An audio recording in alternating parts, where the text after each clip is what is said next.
What's up, kinfolk? It's RJ Young. I am not on a step mill. Welcome to the live show, and thank you for downloading the RJ Young Show podcast. We upload to the podcast on Tuesdays and Thursdays. We live stream on Mondays and Wednesdays at 3 o'clock Tulsa time, and the Saturday podcast usually features an excellent guest. This week's guest is K-State legend and all-American consensus quarterback, one of the great college football players of all time, Michael Bishop. Kind of feel like I've been preparing my whole life for that interview. Can't wait for you guys to hear that, and that's only on the audio podcast, the RJ Young Show podcast. I got a bunch that I want to get into today because the script that I had, throw it the hell out because the Big Ten is playing football again, but there's some other newsy things that we need to get into. But first, I want to tell you, hey, partner with Manscaped, and dude, they sent me some goodies that I'm going to open right here on the channel during the live stream at the end of this. But first, support the RJ Young Show podcast is brought to you by the Manscaped. That's the best in men's below-the-waist grooming. Manscaped offers precision engineering tools for your family jewels. They obsess over their technology developments to provide you the best tools for your grooming experience. And again, Manscaped sent me some goodies. I got the Lawnmower 3.0 down there. We're going to see what that looks like. Going to see what it looks like down there as well. They're calling it the greatest ball hair trimmer ever created.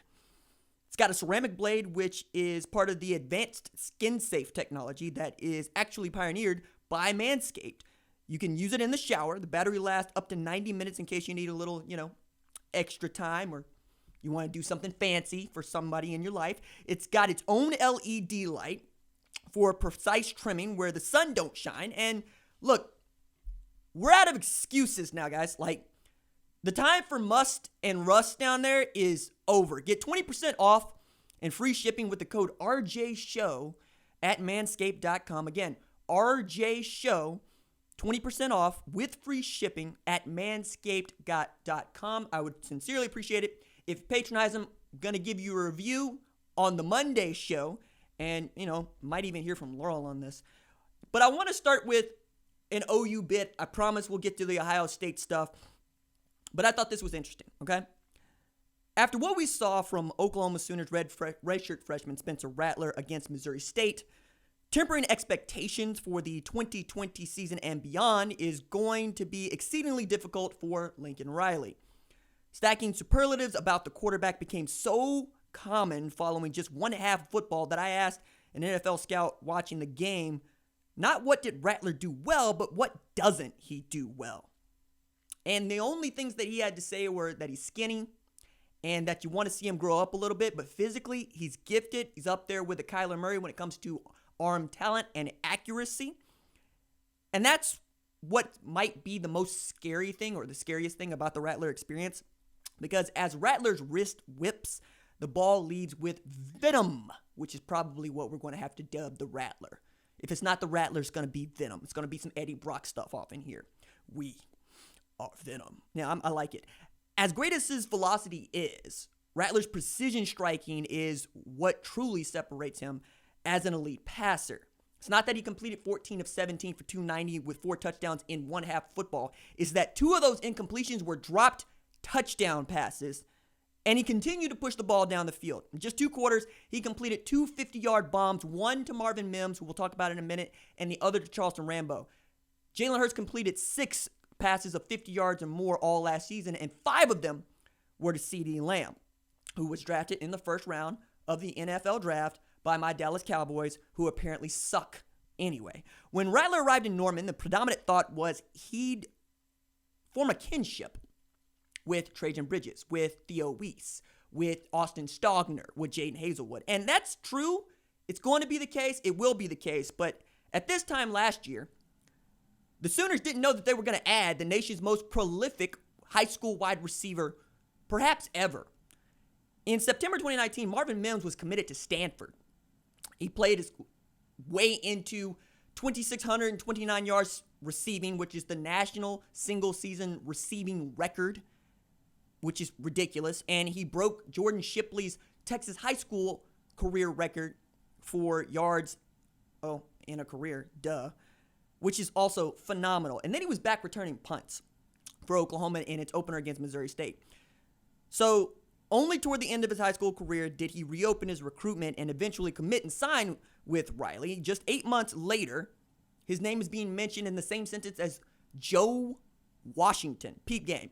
With 148 all-purpose yards against the Bears, Mims fell just 9 yards short of Washington's 157 all-purpose yards, which is a record for a freshman in a career debut. Mims finished with 80 yards receiving and a 22.7-yard punt return average. His first catch, of course, was a 58-yard score from Rattler. Now, it's early. It was an FCS team. It was Missouri State. That will be the frequent refrain to all of those folks that are watching Rattler and Mims who saw what they saw against Bobby Petrino's Bears. But you know what you felt if you were a fan, if you were media, and it was excitement for what is ahead for Lincoln Riley's football team. And in 2020, you don't get to take that kind of excitement for granted. And I wanted to stress that as we continue to talk about what this team is capable of and what obstacles lay in the way. Check on the chat right quick, then I want to get to the LSU-USC portion of the show. See who's in here, man. Appreciate everybody who's setting their watch to this. It's very important to me. I put a lot of time and effort into it. Live streams are difficult because there's a lot of heavy lifting on the behind-the-camera aspects of this, and I do it all myself. So thank you so much. Corey Karhoff, member. Appreciate that. Corey Karhoff, Bishop, member. Appreciate that. Let me see. What else you got in here? Rattler got the goods. Also, questions in the comments. Let me know. Questions in the chat are appreciated. Good college football questions. None of this trash. We got trash every now and again. I don't do with trash. I usually have to put somebody in timeout, and I don't really enjoy that aspect of the game here. Let me see. John Schaeffler. Is it Schaffler or Schaeffler? Maybe you can spell it out for me phonetically. Mizzou State was 9th in the MVC. That's the Missouri Valley Conference last year. Can OU play an actual college team before talking smack? See, that's the kind of trash question that I was trying to avoid here today, man. Like, that's what I spent, like, the opening comment just talking about. Answer your own question in there, dog. All right, so LSU has an SEC kind of problem. And by that, I mean, ain't nothing but positives down in the SEC country. And I'm not talking about football. I'm talking about the COVID, okay? Ed Orgeron kind of surprised people when he said, I think most of my football team has contracted COVID-19. To which people are like, oh, hey, wait a second. Did you say most of your football team? He's like, well, I mean, like over the course of the year, yeah. But I don't want to say that everybody got it, but a bunch of them got it. And last week, 4 or 5 of them got it. He made it sound like it ain't that big a deal. And he's trying to take this next man up mentality, which I hate. I understand the rationale behind it, but I also think it treats the kids as if they're not actual human beings who might have some suffering that they're going through. And I just don't like the way that language is tossed about. That said, like, if LSU continues to contract the COVID in the COVID-rich state of Louisiana, I have tremendous questions about what they're going to be capable of. And you know what? There are lots of questions to be answered about this LSU football team. Starting with, can they actually be healthy enough to field a football team? Because with transfers and opt-outs, they're down to about 70 scholarship players, right? You're also asking a new coordinator and a new passing game coordinator to come in and do the same or close to the same of what you had last year with Dave Aranda, Joe Brady, and Steve Ensminger. Now, Scott Linehan is respected as a passing game coordinator. I mean, with Matthew Stafford and Megatron, had over 5,000 yards passing like 09, and he's been around the NFL. Also, add to that, Steve Ensminger is the offensive coordinator. Scott Linehan is basically a glorified grad assistant. On the other side, though, you have a completely different scheme and a completely different coordinator in Bo Pelini, who's going to run a 4-3. He's also going to do it without Tyler Shelvin and without Kerry Vincent and without at least one defensive end. So, along with the questions of the coordinators and the scheme, I have questions about who's the number 2 corner. We all know that Derek Stingley Jr. is going to be the number 1. Cool. I want to know what you're going to do with the versatility of Jacoby Stevens, who could be a first-round draft pick next year. And I have questions about the defensive line. And really, who's going to be next to Jabril Cox in the middle that you can trust. It's not that they're not talented. It's that they're inexperienced. On the other side of the ball, you're losing 4 of 5 starters from a Joe Moore Award-winning offensive line. Okay? That's a problem. I don't care who you are. I don't care if you're Bama. If you got to replace 4 of 5 starters on your offensive line, you're not going to be very good to start the season. You're going to be vulnerable. You also have a new quarterback that you're breaking in one Miles Brennan. And you need Miles Brennan to be good. You don't need him to be Joe Burrow, but you do need him to be good. Also add to that, who's your third wide receiver, right? Because I think we all expect now Terrence Marshall's going to be the guy. But losing Justin Jefferson, losing Jamar Chase to opting out, losing what I thought was one of the best skill sets in all of football, maybe ever, when you talk about Thad Moss at tight end. But are you going to use Eric Gilbert as that number 2? Perhaps, probably. But I'm really here for Racing McMath and that experience, so I want to see it. It's not that they're not talented. They're deep at wide receiver in talent. It's that they're inexperienced. That's what I want to see. I want to know that they can do the one heartbeat thing. I want to know that Ed Orgeron has his hands wrapped around this program, because the things that made Ed Orgeron great in 2019 might be the things that hold Ed Orgeron back in 2020. Peep game.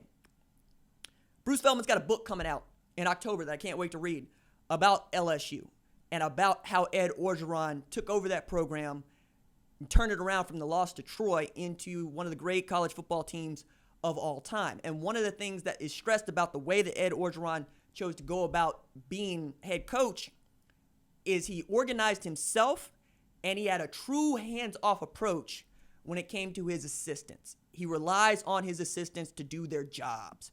Mickey Joseph, Corey Raymond, James Craig, all of these guys were able to do their jobs well, and Ed Orgeron was not here to micromanage anybody.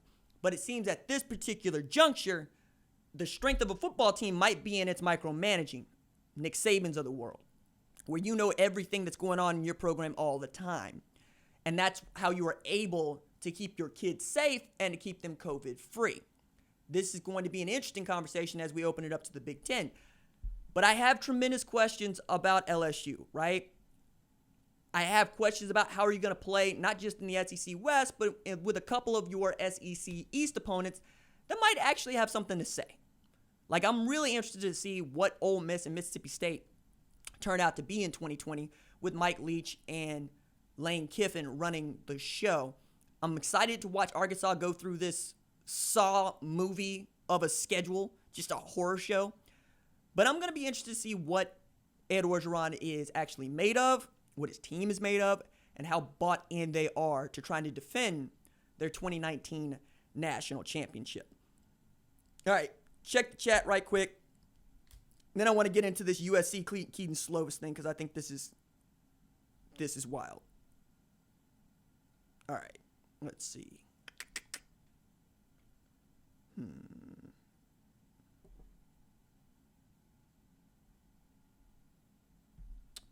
Check the chat.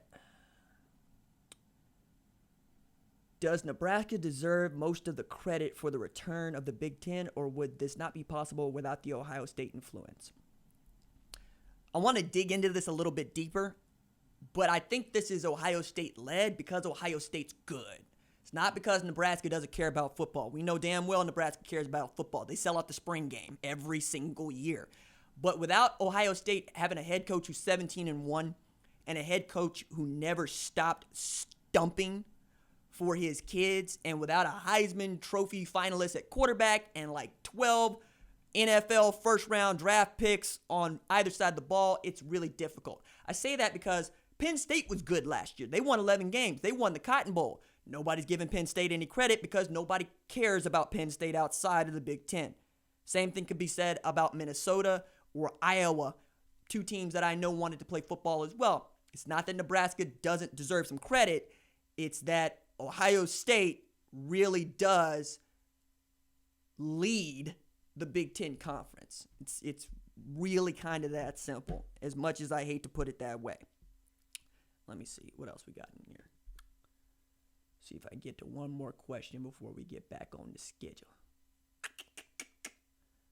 Fields still have a path to the Heisman? Abso-friggin-lutely he does, because there's so many people that want to see him win it.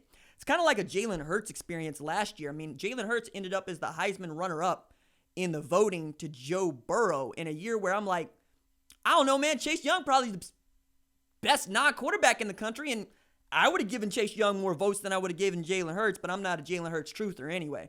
Also add to that, Justin Fields was a finalist last year. And if Joe Burrow didn't do what Joe Burrow did, we're probably talking about Justin Fields challenging Jalen Hurts for the Heisman Trophy. And if they get to play 8 games, which is a big deal, then we can have that conversation. But as it stands right now, they play 8 games, and Justin Fields plays the way that he played last year. 3,000 yards, like 2 picks, like 40 touchdowns, 67% completion percentage. Yeah, no reason not to. All right, let me do a read right quick.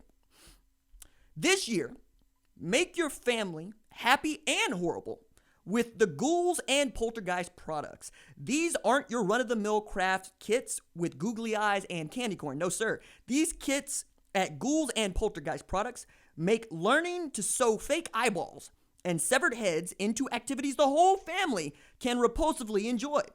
Give them the gift that terrifies a Ghouls and Ghost at Ghouls and Ghost products. At Ghouls and Ghost Poltergeist products this Halloween. Use the promo code Happy Halloween Haters, trick or treat, smell my feet at checkout. At Ghouls and Poltergeist products are horrible.com. Who wrote this copy?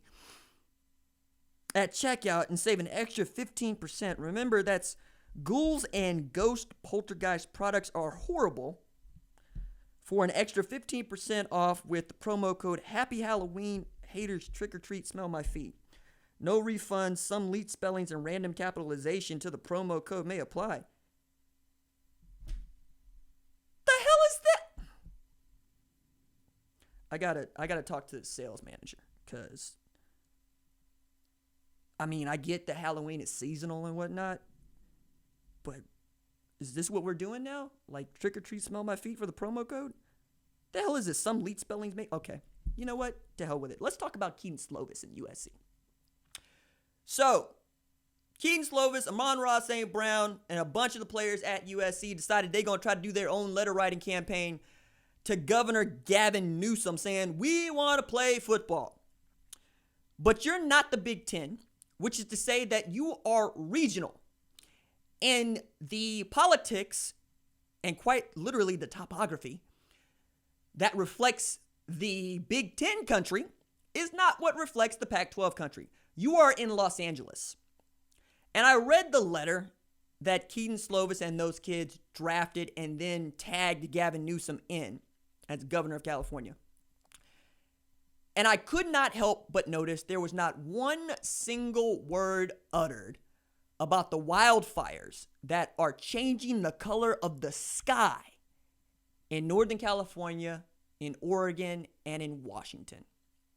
It was the kind of tone-deaf letter that could only be submitted by a bunch of kids that go to a private school where they don't actually have to interact with anybody else. They forget that they play in a league that has 2 teams from Oregon in it, 2 teams from Washington in it. What are you going to tell Cal about this? Look, everybody wants to play football. We understand that. But in California in particular, it is not safe to play football. I don't know how I get this any further through thick skulls. If they have wildfires, you can't play. You have to travel to parts of the state that are on fire. You have to travel to parts of the country that are on fire. And no matter what workaround you want to try to make to get a college football season off the ground in the fall, it's not happening. The amount of resources that would have to be redirected to play Pac-12 football from things that actually matter, like stopping wildfires and containing COVID-19, would not allow for anything like Pac-12 football. And all we would do is say, yo, man, what we're saying in the Big Ten, what we're saying in the rest of the country, quite honestly, if we could get this daily testing for football players, why the hell can't we get it for elementary schools, middle schools, high schools? What's the difference? Oh, yeah, that's right. The economics of the argument. meaning free labor that generates millions of dollars. I don't like it. I don't trust it. I don't know how the kids came to this conclusion without asking these very clear questions about, is there still fires raging? Yeah. And then I got Graham Harrell co-signing this. Again, for folks that live in a football bubble, probably makes sense. But you and I don't live in a football bubble. We go to work. We have families. We have to worry about more than whether or not our football team is going to be any good. I make this analogy a lot, but I believe in it. Nick Saban is one of the greatest college football coaches of all time. He's had just ridiculous levels of success. And yet there are so many college football coaches that frankly suck at their jobs. You only have one job as a big-time college football coach. You don't take anybody to school. You don't make grocery. You don't make sure the mortgage is paid on time. You don't look at the electric bill. You damn sure don't even worry about whether or not you're going to have clothes to wear because you get outfitted every single day. You have a schedule that is regimented. And there are teams of people that allow for you to focus on one aspect of life, football. If the rest of us got to focus on one aspect of life, we would be Nick Sabans too. And yet that is precisely the reason why they are unqualified to have opinions about what goes on in the rest of the world. Take your P's and Q's from the people that you're supposed to trust to make those decisions. Athletic directors, presidents, and the like. I have to worry about more than this show. If I only had to worry about this show, there'd be way more graphics, there'd be people working here. But it's just me. I find no sympathy from myself to give these folks when they talk about we want to play. So? Fat people want to be skinny. Short people want to be tall. We don't all get what we want. And we're at the beck and call of other people. Period. Just tone deaf, and I hate it. All right, let me check on this chat before we get into the Big Ten in earnest. See if we got any good questions in here. Let me see. Off topic, it can wait until the end of the show. Jesse Acosta asked, are you still active on Patreon? I still got it up, and that money gets sent to charities like the Boys and Girls Club here in Tulsa. Many of you know that I opened a scholarship fund at my alma mater, the University of Tulsa, that is for students of color from North Tulsa, Tulsa Public Schools, that choose to attend the University of Tulsa. That's what that money gets used for, you know. We have it, so why not give it? Let me see. What else we got in here? Speaking of coaches having regimented life, I saw Riley at a school event for his kiddo. Yeah, Michael, like, he's really into his daughters, and I applaud it. Like, before people were, like, wearing masks as, like, mandate, dude was wearing masks to watch his girls play softball. Here for it. There are a lot of things that I could pick on Lincoln Riley for. But on the whole, outstanding man. Tremendous integrity. And when he makes a mistake, yeah, I come after him. When he does stuff like this, I'm proud of him. And I was proud of him over the summer because the dude in Norman was doing what I wanted him to do and what I thought he should do and what was right, quite honestly. The dude in Stillwater, not at all. Let me see. Chris Nelson. Any chance the Pac-12 not playing could make it more likely the Big 12 can raid them? Yo, man, what's to raid? USC? Oregon? What do you actually want? Like, people tell me they want the Arizona schools. I'm like, for what? You can go in there and get the kids from Arizona. Bijan Robinson is at Texas. Spencer Rattler's at Oklahoma. You don't need the recruiting footprint. You can go over there and raid them. Like, I'm not sure that there's a whole hell of a lot that I want from the Pac-12. The things that Stanford used to provide, like, you know, those championships in sailing, in men's volleyball, in fencing, they don't even support those programs anymore. So it ain't like you're getting this NCAA Directors Collegiate Cup or whatever the hell it is. those country club sports are gone. So maybe Oregon, because Nike, Phil Knight's alma mater, where they just pump money into the program, you can get a residual off of that. But I don't necessarily want Washington or Washington State, Oregon State, Utah. Like, the talk in the Big 12 is about adding BYU, not Utah. And I don't even want to add BYU. Because, like, why? Why would I want my 19-year-old kids to play 27-year-old men with teenagers? Why would I want grown men playing against my kids? That ain't a good look for me. And we have this whole aspect of we now have alcohol in stadiums. Guess where there's not going to be any alcohol in the stadium? Provo. Nah, man, there's nothing that I would want to raid in the Pac-12. Like, that's just it. I'm here for blowing up the Big 12, man. It's getting on my nerves, especially after this Sun Belt fiasco. Like, what's the save? OU, Texas. Who else is good? Who else is worthwhile? Texas Christian was a Mountain West team. West Virginia was a Big East team. What are we doing here? Who wants Kansas and Kansas State? Honestly. Yeah, that's what I thought. That's what I thought. All right, let's get into the Big Ten. So earlier today, the Big Ten announced that it is returning to football. Woo! Whoopee! Whoopee! And then you read the fine print. It's not that they return the weekend of October 23rd, 24th, right? It's the ways in which they have chosen to do this. So you get the vote that says, cool, we're going to return to football with these sorts of aspects that we're going to focus on. One of which is the testing. So I took a look at the press release and I read it from top to bottom because, you know, it's my job. And I get to this part. The Big Ten Conference will use data provided by each chief infection officer to make decisions about the continuation of practice and competition as determined by team positivity rate and population positivity rate based on a 7-day rolling average. So the team positivity rate that you cannot exceed is 5%. The population positivity rate that you cannot exceed is 7.5%. So what this means is if 7.5% of your eligible population, say at Ohio State, that'd be Ohio State University, has COVID, you got to shut down football. If 5% of your football team tests positive, you have to shut down football. So if you're only including, let's say, 100 kids in that means 5 kids test positive, you got to shut down football. Now, if you want to try to inflate the numbers by adding staff and adding coaches, fine. But I submit to you, Texas Tech has had 79 people test positive for COVID, and they had 5 last week.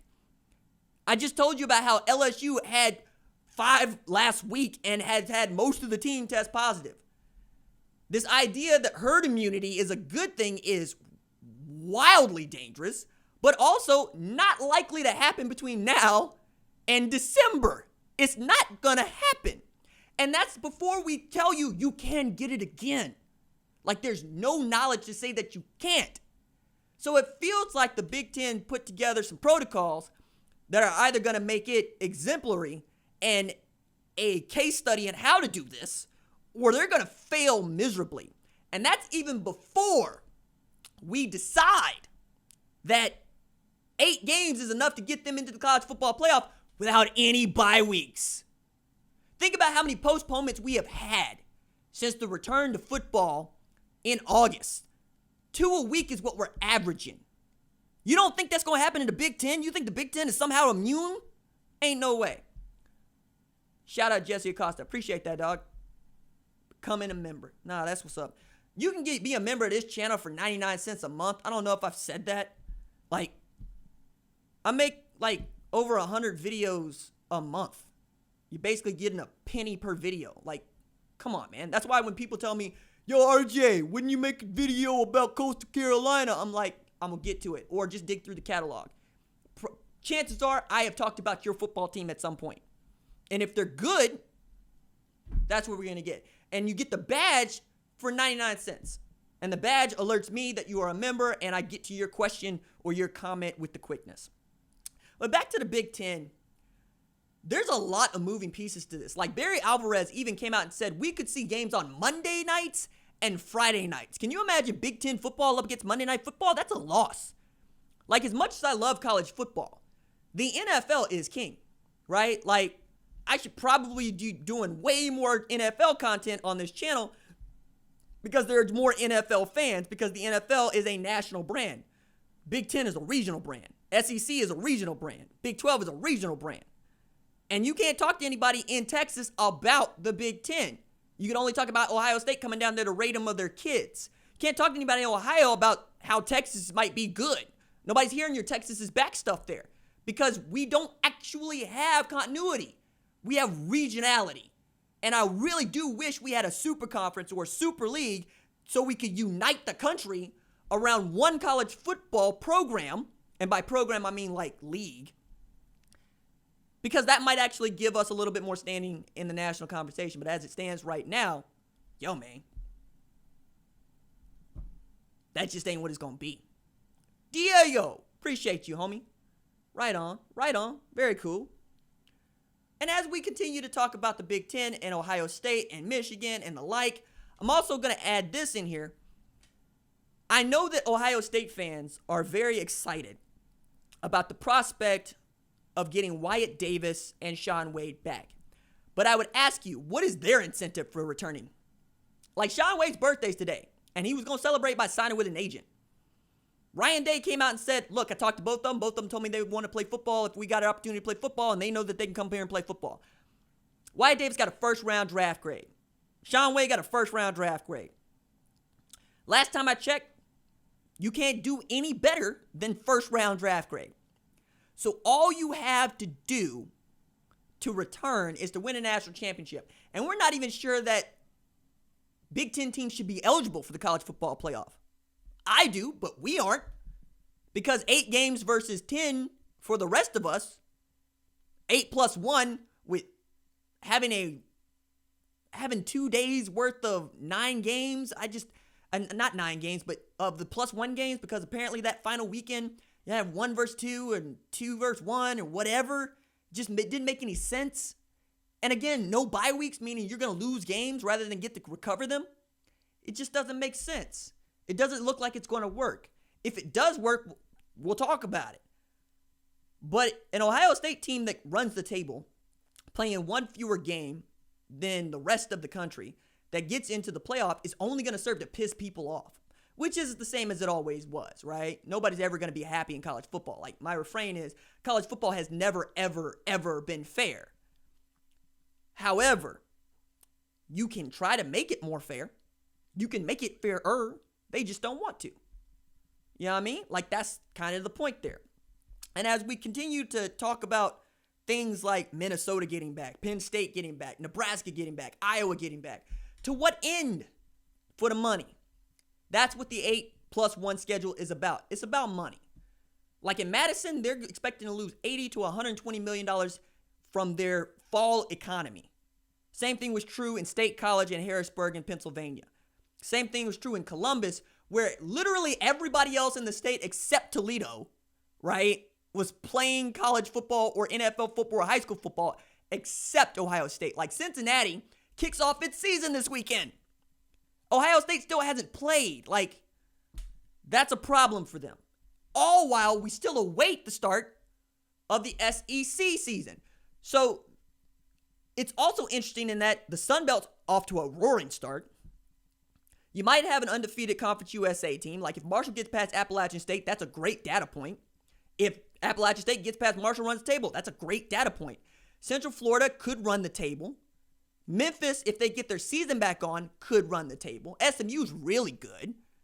You know, we keep going through the American, you find good teams. Like, Lord help us if Houston beats Baylor this weekend. That's another bad loss for the Big 12. All to say that if Oklahoma or Texas don't go undefeated, I don't see a Big 12 team getting in, which might leave you room for a Big 10 team. But if that Big 10 team is 8-1 with a conference championship versus Oklahoma, who's 10-0, or see, even make it better, 9-1 with a loss to a top 10 Texas team, who gets in? How do you figure it out? These are interesting questions. Add to this, there's always the prospect of 2 SEC teams getting in. Would you put in a 2-loss SEC team over a 1-loss Oklahoma or a 1-loss Ohio State? It's an interesting question.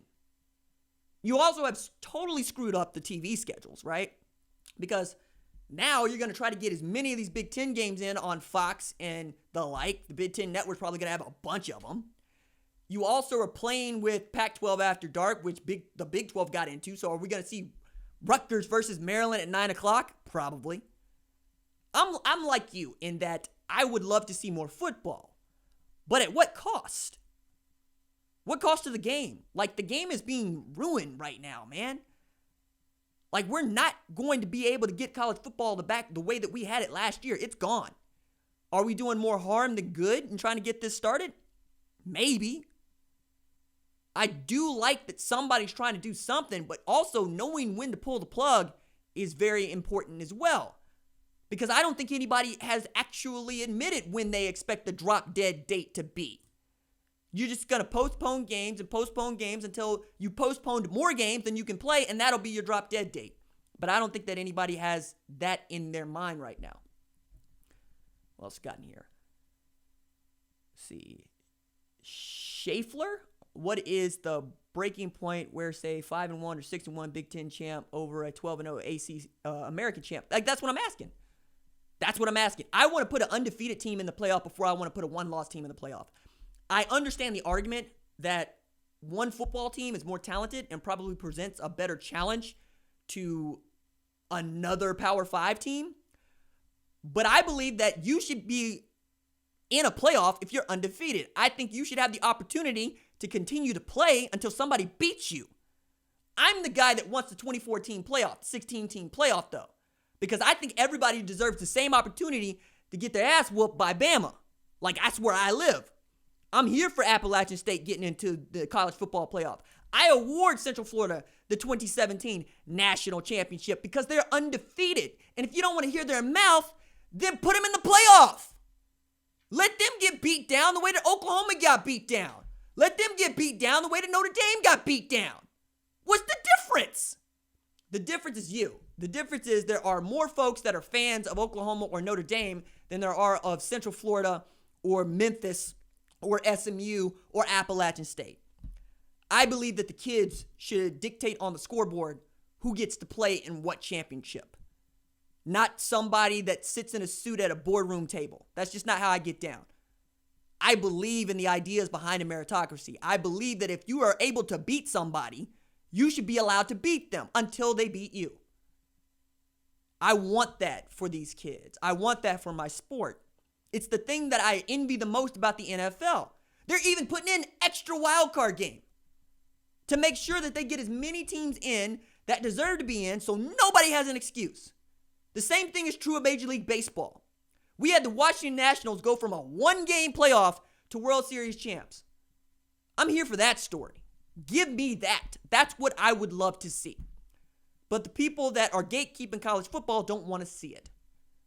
Like, you ask the kids at Ohio State, would they play Central Florida? You damn right they would. It ain't them that's scared. It's the people that are going to make money from them that are scared. You see, Doc Winston O'Boogie, who is like the only moderator on this channel. So if Doc is talking to you, consider me talking to you. Couldn't Big Ten teams add 300 walk-ons to gain a 15 more test positive cushion to stay at 5% or less? Of course, that would mean if you are a walk-on and you test positive, you are no longer on the team. Doc here with the jokes. All right. I'd be interested to see who does that, right? Because, like, Oklahoma ran into this problem against Missouri State. Contact tracing just kind of killed them, right? They didn't have that many positives, but it's a football team. They interact with each other. So just counting through the depth chart, there were 19 guys that didn't go through warm-ups against Missouri State. If that can happen at a place like Oklahoma where you have the funds to try to do this safely, why wouldn't it happen at Michigan or Ohio State or Penn State? I submit to you that it will. It's about whether or not they report it.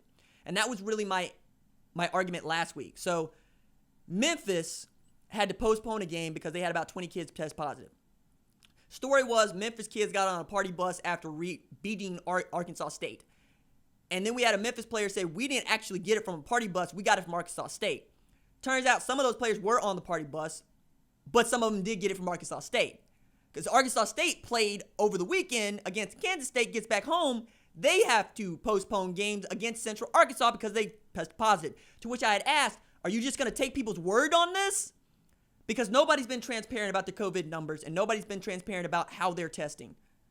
It's a bad look. It's dangerous. Because it's one thing for the kid to be asymptomatic. It's another thing for a kid to end up in ICU like some people had been, right? I'm terrified of that. Let me see. Corey says, shout out Owen. I hope you're talking about Ostrowski, who committed to Army last night. Owen Ostrowski is one of my favorite kiddos and a senior in the 2021 class. Still the most under-recruited kid in green country. 6'2", 245, runs like a deer, and he's going to go play football at West Point. Shout out to my man's, Jerry's kid, Owen Ostrowski. It's a really big deal. I'm very happy for him. See what else got in here. Take a question, then we do a read, and then I want to talk about some top 10 kiddos and what we expect from them in the recruiting. Let's see, we got anything? Oh, he said his name is pronounced Shaft. Schaffler? Okay, cool. John Schaffler. Got it. Thank you for that, because I know Shaft. I know Shaft, right? I know Richard Roundtree. See, that's how you get across to me what you trying to do. You say Shaft. I got it. All right. So let's do a read right quick. I can't believe this. They put this thing back on the schedule. All right. Does your business need to rank higher in the search engines? Do you want everything your company touches to turn to gold? If you answered yes to either of those questions, you and your business need to get your act together. At the Pimpin' Ain't Easy Marketing Conference, attend keynote speeches made by marketing gurus like Bishop Don Juan and a pimp named Slickback. Got to say the whole thing. Participate in workshops and learn more about your target market and how you can get their attention in our high-tech world from such renowned professionals like Craig's girlfriend Joy's sister-in-law's baby cousin Tracy. This event is not free and neither are your meals. So if you're a broke booty Buster Brown, this might not be your get down. Only real get money hustlers need apply at the Pimpin' Ain't Easy Marketing Conference.com. My thanks to the folks at a Pimpin' Ain't Easy Marketing Conference.com for continuing to support the RJ Young Show and the podcast. I sincerely appreciate that. Okay, so one of my favorite pieces that is about a monthly, right, comes from Steve Wiltfong, which is where are the 10 best uncommitted prospects leaning. And I want to start with number 10 and work my way up because, well, that's the way that you actually do these lists. Donovan Edwards apparently is predicted to go to Michigan and has been for some time. Edwards is one of the best tailbacks in the 2021 class. He's made a number of trips to Ann Arbor, but Georgia, Florida, and Oklahoma are still recruiting and pushing him pretty hard. I think that Oklahoma's kind of set its sights on Kamar Wheaton or bust in a year where they're expected to take in one tailback. We'll see how that goes. The next guy on the list is Nyland Green, and it's too close to call, which is my favorite kind of prediction. Coming out of Covington, Georgia, Newton High School. His decision probably comes within the next month. Auburn, Clemson, Georgia, Tennessee, all looking at the number 2 cornerback in the top 247. Remember, Tony Grimes not only was the number one player in the state of Georgia and the number 1 corner in the class, he reclassified. So he's on campus playing football games at UNC right now. JaQuincy McKinstry, all name team, also too close to call, coming out of Pinson Valley. It seems like Auburn for me, but Alabama, LSU have been in there. His family feels a kind of connection with Auburn, which always is a good tell. But LSU and its history of defensive backs and the rapport with guys like Corey Raymond could win out. We'll see how that goes for McKinstry. Xavier Sorley out of Bradenton, IMG Academy, of course, is predicted to go to Georgia. Among 3 of the top 10 uncommitted prospects that could end up in Georgia's recruiting class. Remember, Georgia's had the number 1 recruiting class in the last 2 cycles. So watching a Xavier Sorley end up there would not be out of the realm of possibility. After what we've seen from Tristan Lay the last few weekends, it's hard not to say LSU at this point. I know that Oklahoma's going to continue to push, as is Clemson, but we'll just see. Ohio State feels like they got a shot, but it's going to take some doing, I think. Amarius Mims, been predicted to Georgia by many for a couple of months now, was going to announce last month, pushed that to October. I see no reason why he wouldn't be there. He's one of the best offensive tackles in this class. You also got to talk about Smile Munden, who is a heavy Georgia lean, we think, coming out of Dallas County in Georgia. Another outstanding linebacker could join Xavier Sorley in this class. Again, they're just outstanding at recruiting linebackers because Glenn Schumann just knows what he's doing. I watched Glenn Schumann actually stand in front of the Paycom Jim Thorpe Award selection committee and the banquet and tell us great stories about DeAndre Baker, who not having a great 2020. That aside, Schumann led with, thing about defensive backs is they want to be linebackers. That's a linebackers coach right there. And, of course, Emeka Egbuka, predicted to Ohio State. I know that Oklahoma continues to push. Oklahoma wants to get him on campus. We'll see if he gets there because you know what the history of wide receivers is at Oklahoma. But Ryan Day, Brian Hartline, Keenan Bailey, all those guys have been really big on trying to get him to Columbus. His father has visited there. His mother has not. I'm sure that he wants to get back there as well. Corey Foreman is a Georgia or LSU dude, so it seems, was committed to Clemson, reopened his recruitment in April, has made trips to Baton Rouge and trips to Athens, coming out of Centennial in LA. We'll see how that ends up. Right now, I kind of think just LSU because his buddy Mason Smith feels like an LSU lean, but we'll have to wait and see. And of course, JT Tuimoloau, coming out of Eastside Catholic in Washington, number one player at the top 247 rankings, if not the number 2 player in the composite. 6'4", 277, owns a basketball offer from Washington State, continues to pick those up. He could be the next Bosa twin, or Bosa brother, I should say. Falls in line with Chase Young, could be the next great pass rusher that Larry Johnson develops because the NFL has become, well, the Larry Johnson Senior Show because his kids just dominate. I mean, I watched not just Chase Young at Washington, but Draymond Jones at Denver. I mean, you continue to look around. The Bosa boys, of course, one in LA, one in San Francisco, and on it goes. Browning could be really, really great, but watching Malik Harrison at Baltimore was cool. J.K. Dobbins got into the end zone against the Cleveland Browns, but again, who didn't? I'm interested to see how that goes. Okay, let me see if I got one more question, then we're going to unbox some stuff from Manscaped. Oh, God. If you watch the show all the time, then you know that RJ has been questioning whether college football should be happening and doing so for months. This is true. Michael, staying on it. Let me see. All right, anything else in here? This dude says this is what happens when I don't drink. Okay, so let's do the unboxing now because I've been excited about this. Now, I took stuff out of the box, but I didn't open it, so allow me. So we got t-shirt first. See what the cool design is. Trash. T-shirt is black with white lettering. It says Manscaped. Your balls will thank you. You can see that. It's a large though. I'm not a large dude. I'm a medium kind of guy, right? I guess it's a sleeping shirt now. And now, my favorite part. Let's see what we got here. I think this is this feels heavy. Feels real heavy in my hand. Oh, whoa, hey-o. Wow, all right, cool.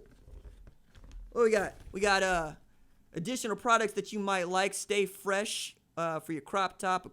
We got body wash. We got foot duster. We got cologne.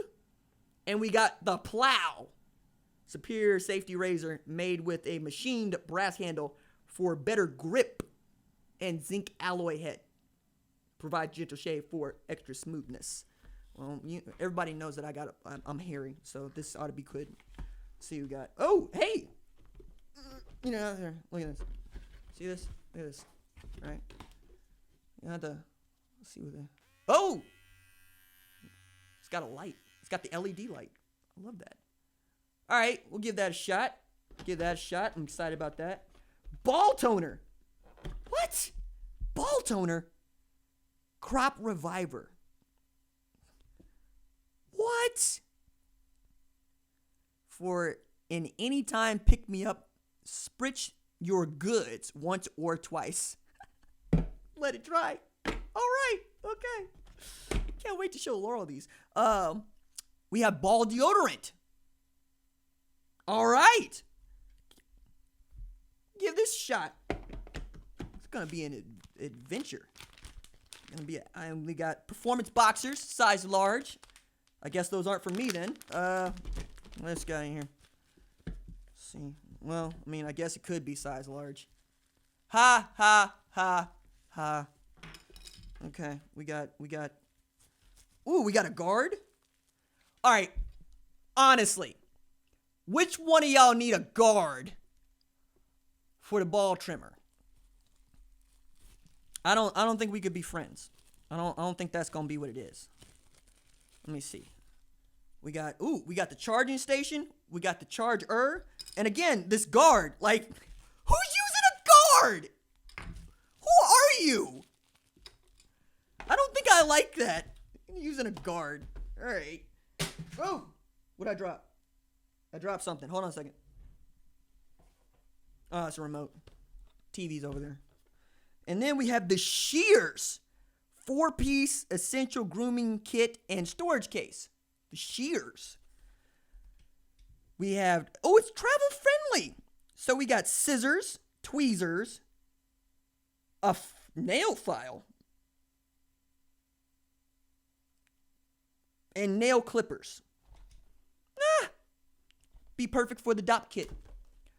I feel so very European now.